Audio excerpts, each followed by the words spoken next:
এইরকম করে গাজর করে আমরা করেছিলাম। এটা দেখিয়েছিলাম আমরা আগের দিনে, এটা দিয়ে শুরু করেছিলাম। আজকে কিছু ফুল দেখাচ্ছি, কিরকম ফুল, এইগুলোকেই কাজে লাগবে। কিভাবে আমরা যদি এইভাবে লিখি, এই যে গাজরের এই অংশটাতে এইভাবে যদি ঘুরিয়ে দিই, দিয়ে এই জায়গাটা যদি আমরা এইভাবে একটা পা করি, এইগুলোকে যদি এইভাবে পা করি, আর এই দিকে যদি আমার এই পা করি,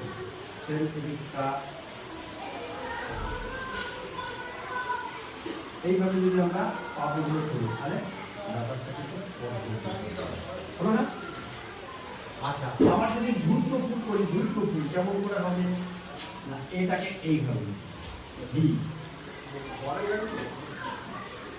এখানে ডবল দেবো, এইভাবে ডবল দেবো, দিয়ে এই জায়গাটা তো ডবল দেবো, এই যে নাড়ি দিলাম,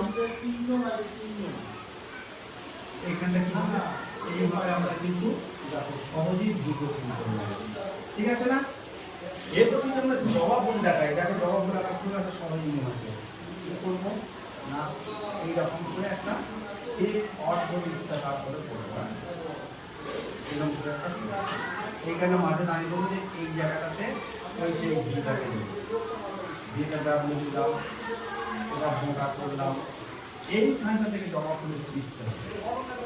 আর এই পাপড়িটা যদি এইভাবে আমরা ধরে দিই, দেখা যাচ্ছে পঞ্চমুখী আমাদের জবা হয়ে যাবে।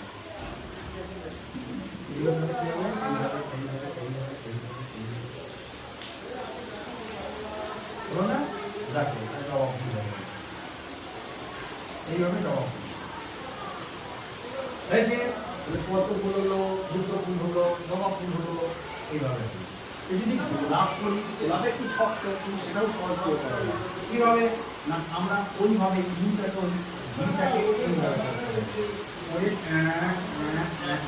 এইভাবে করে দিলাম, এই মানে এটা প্রাথমিকভাবে সহজ করে এটা করা যায়। ঠিক আছে না?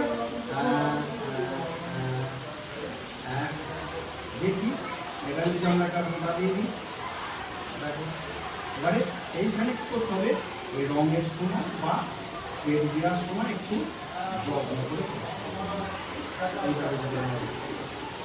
এরকম সাথে যদি আবার পাতা দিই, গোলাপের পাতাগুলো ঠিক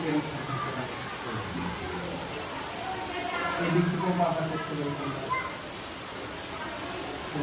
পাতা করতে হবে, তাহলে হলো 1 2 3 4